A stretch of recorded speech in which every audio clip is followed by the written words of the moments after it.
Hey guys, welcome to our review of Lupin number 40. As always, I'm your host, Frozen Stratos. Here with me today we have... The Cinder Blaze. My dude, I'm sorry that we're here. I'm sorry that anyone saw this. We just watched this episode and nothing happened. Not just that, but everything from the teaser in the last episode that said, oh hey, Kairi's at a wedding. Oh hey, there are 5 Lupin Kaisers. Wonder why. It didn't go anywhere. Like, they legitimately pulled the rug from under us. I don't get the point of this episode.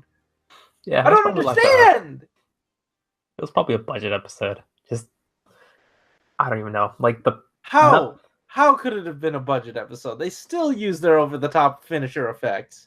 I think they're just going to be doing that for the rest of the series. I feel like that's something they just devoted ahead of time. This was bad. And, like...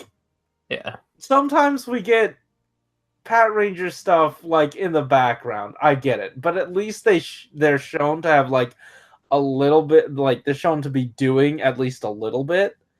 But all they were doing here was figuring out if it was a manatee or a dugong. I don't get this episode. Yeah, there was not a lot to actually care about. Like, even, like, when the villain goes, just, like, makes them...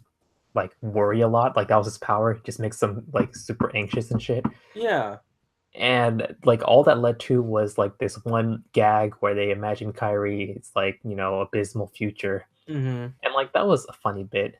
That was a worth 10 sec. I mean, that was an okay 10 seconds of the episode. Yeah, that was worth the time that it had. Yes. Yes, that scene. Yeah. But the rest of the episode, it just happened. Yeah, like no joke, like once that scene ended and Noelle like literally just like stepped on a scene, it's not like this isn't hate directed towards the character specifically, but like that's where it just turned bleh for me. Like nothing was happening afterwards. They're just like, okay, let's just beat the villain, beat do the Megazord fight and just like move on with our lives. And like I love how they tried at least to tie something into this episode to make it feel like it was worthwhile with like some weird development between Lupin Red and Patter and Ichigo where like, oh hey, I had a flashback to him and then I gave him the app that I said I wouldn't tell him about and I've softened up to him, but like that came from nowhere. And it's ultimately not useful to anything. And I don't think it'll be touched upon again later. And even if it is, they'll just say it again. They'll reiterate it because it was such a lackluster way to do it here. I don't get it. I just don't get this episode. Nothing was done right. Yeah, this was a gag episode kind of gone wrong. Yeah. It's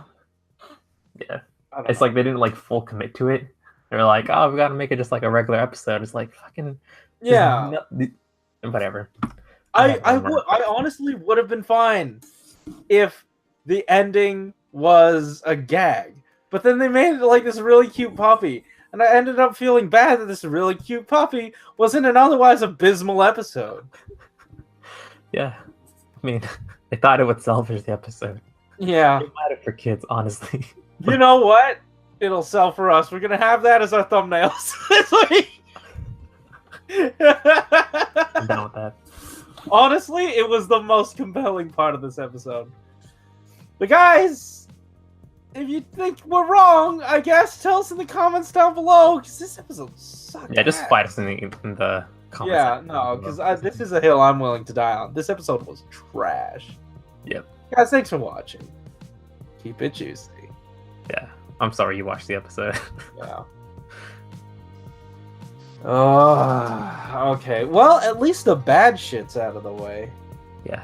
Now we got Geo to let us down. Yeah, God will never let us down, except for when it's the side stories, which are garbage and trash and horrible.